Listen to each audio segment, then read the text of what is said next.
Hello दोस्तों। तो स्वागत है आपका अपने यूट्यूब चैनल पर। और आज का हमारा टॉपिक बहुत ही खास होने वाला है। आज हम पढ़ने वाले हैं जो सम्मिश्र संख्याएं हैं।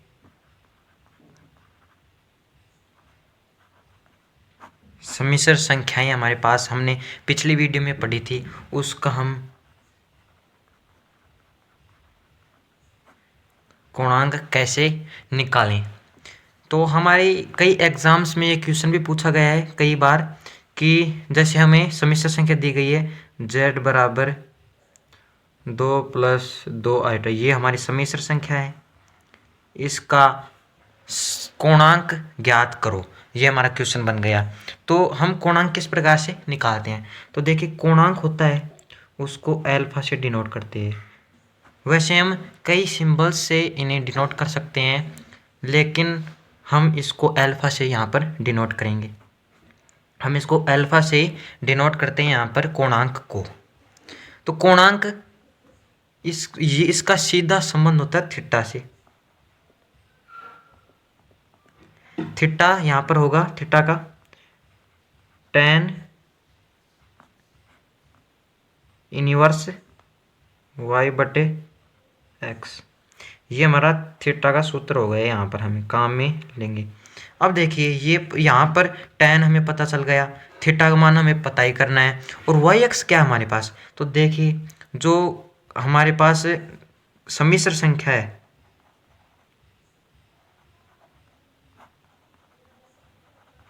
जो हमारे पास सम्मिश्र संख्या उसका व्यापक रूप क्या होता है, हमने पिछली वीडियो में पढ़ा था z बराबर x प्लस आयोटा वाई।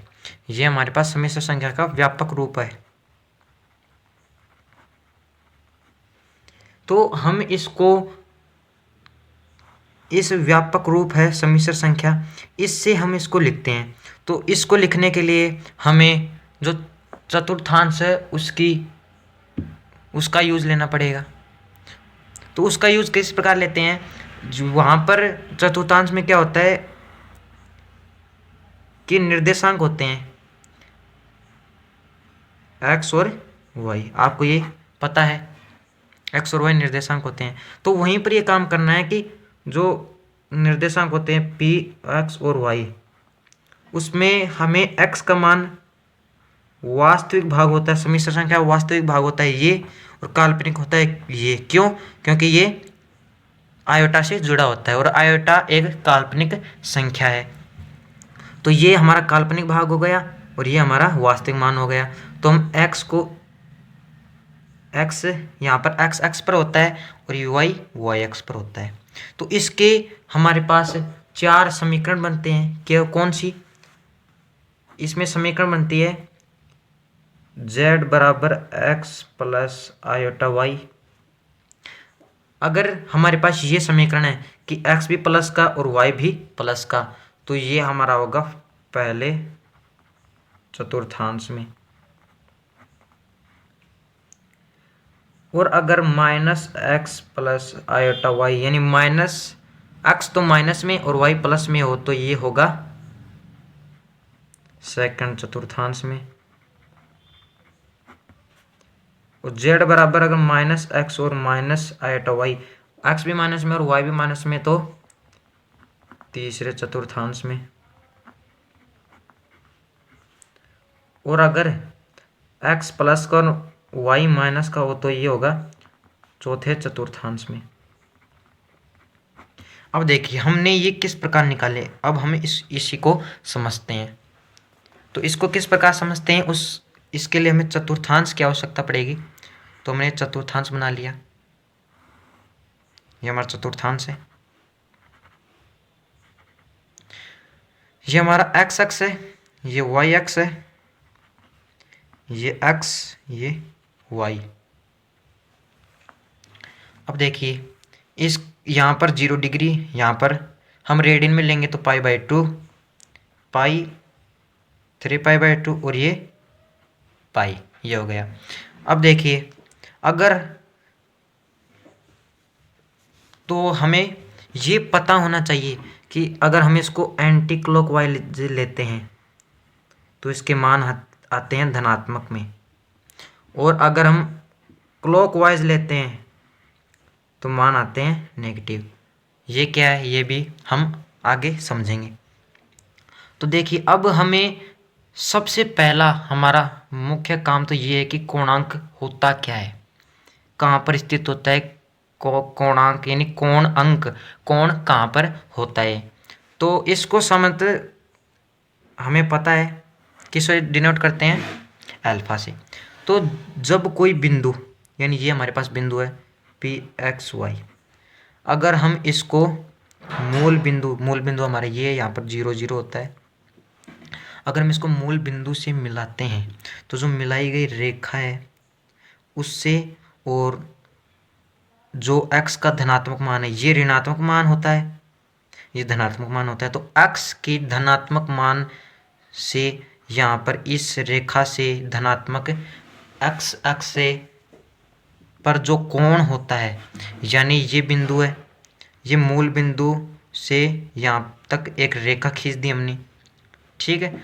और धनात्मक अक्ष से इस पर जो कोण होता है वो हमारा होता है अल्फा। इसे ही हम अल्फा यानी क्या कहते हैं, कोणांक कहते हैं। ठीक है, समझ गए कोणांक क्या होते हैं। अब देखिए कोणांक की जो हमारी किताबी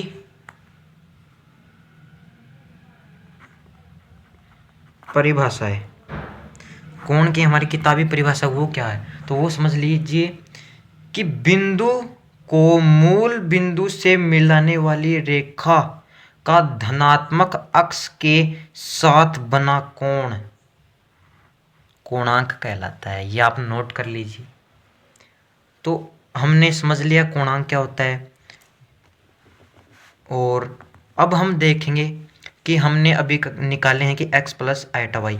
तो देखिए अगर हम इस पहले चतुर्थांश में, ये पहला चतुर्थांश है, ये दूसरा है, ये तीसरा है और ये चौथा है, ये हमारे 4 चतुर्थांश हो गए हैं, हमारे 4 चतुर्थांश हैं। अब देखिए अगर हमारा जो बिंदु है वो पहले चतुर्थांश में है, अगर पहले चतुर्थांश में है तो हमें पता है कि x भी प्लस में आएगा, y भी प्लस में आएगा, क्योंकि यहाँ पर ये x अक्ष है, ये धनात्मक है, ये y अक्ष धनात्मक है, ये y ऋणात्मक है, ये x ऋणात्मक है, ठीक है।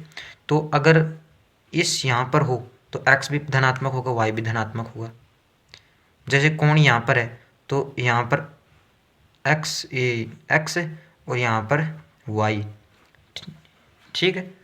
तो ये मान x का और y का धनात्मक होगा। और अगर यहाँ पर अगर सेकंड चतुर्थांश में हमारा कोई बिंदु है तो ये ऋणात्मक और ये भी ये धनात्मक होगा y और ये ऋणात्मक होगा। अगर यहाँ पर थर्ड में हो तो ये भी ऋणात्मक और ये भी ऋणात्मक, और अगर फोर्थ में हो तो ये धनात्मक और ये ऋणात्मक होगा। तो उसी प्रकार देखिए ये हमारा जो व्यापक रूप है सम्मिश्र का,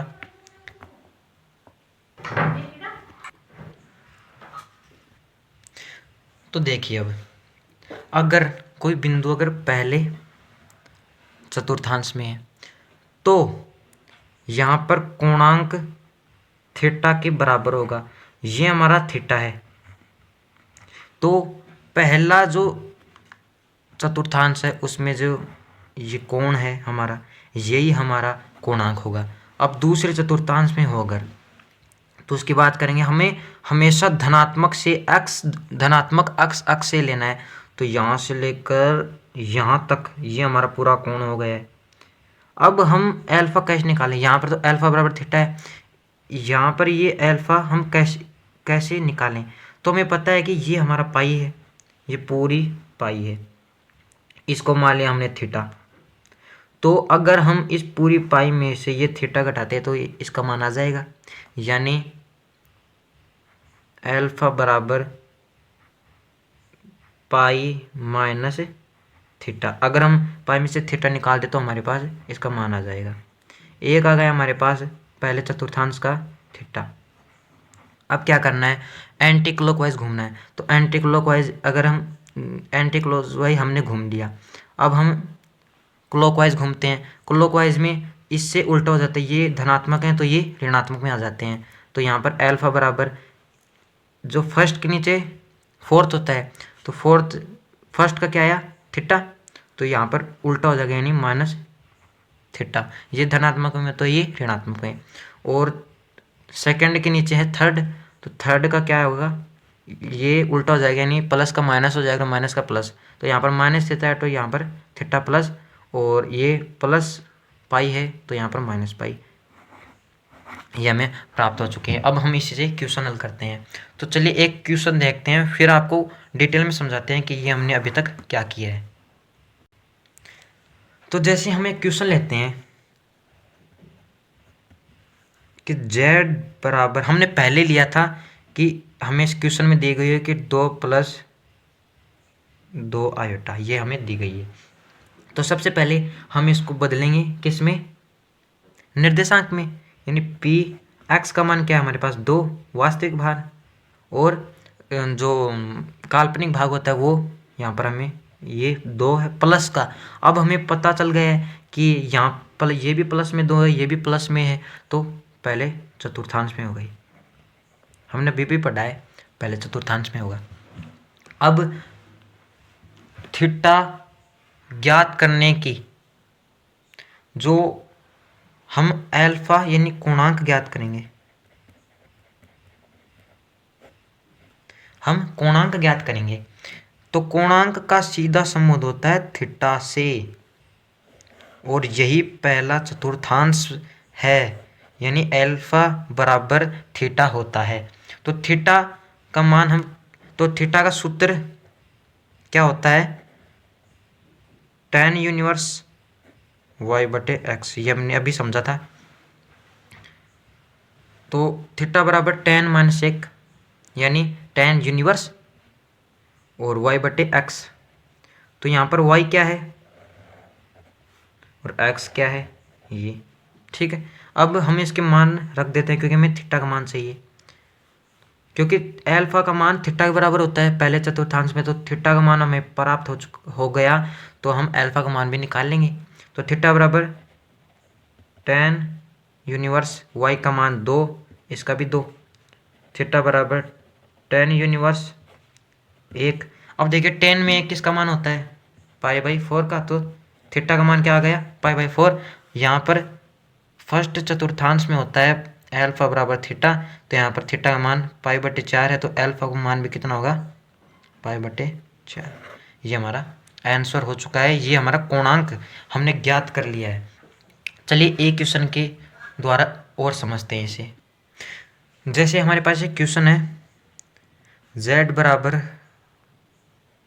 3 + √3 आयोटा, ये हमारे पास क्वेश्चन है। तो सबसे पहले इसके निर्देशांक निकालते हैं, p कोष्टक, जो वास्तविक मान है वो है 3, काल्पनिक मान है √3। थीटा कैसे निकालेंगे, थीटा है tan - 1 y/x, थीटा बराबर tan यूनिवर्स y का मान √3 है और x का मान कितना है 3, थीटा बराबर tan यूनिवर्स 1/√3। इसको अब हल करते हैं तो 1/√3 आता है। 1/√3 tan में क्या होता है π/6 होता है, तो थीटा का मान हमारे पास आ गया π/6। अब देखते हैं कि चतुर्थांश कौन से में है, तो ये भी प्लस का ये भी प्लस का है, तो चतुर्थांश फर्स्ट में है। तो चतुर्थांश फर्स्ट में क्या होता है, अल्फा बराबर थीटा होता है, यहाँ पर थीटा, तो अल्फा का मान आ गया π/6। ये अगर यहाँ पर माइनस हो तो इसका मान जो सेकंड है, सेकंड चतुर्थांश वो आ जाता है। अगर ये दोनों हो तो थर्ड में आ जाता है, अगर ये प्लस का और ये माइनस का हो तो फोर्थ में आ जाएगा। इस प्रकार से क्वेश्चन हल होते हैं। तो कैसा लगा हमारा वीडियो, तो हमारे चैनल को लाइक शेयर सब्सक्राइब तो अवश्य कर दीजिए। Thank you very much.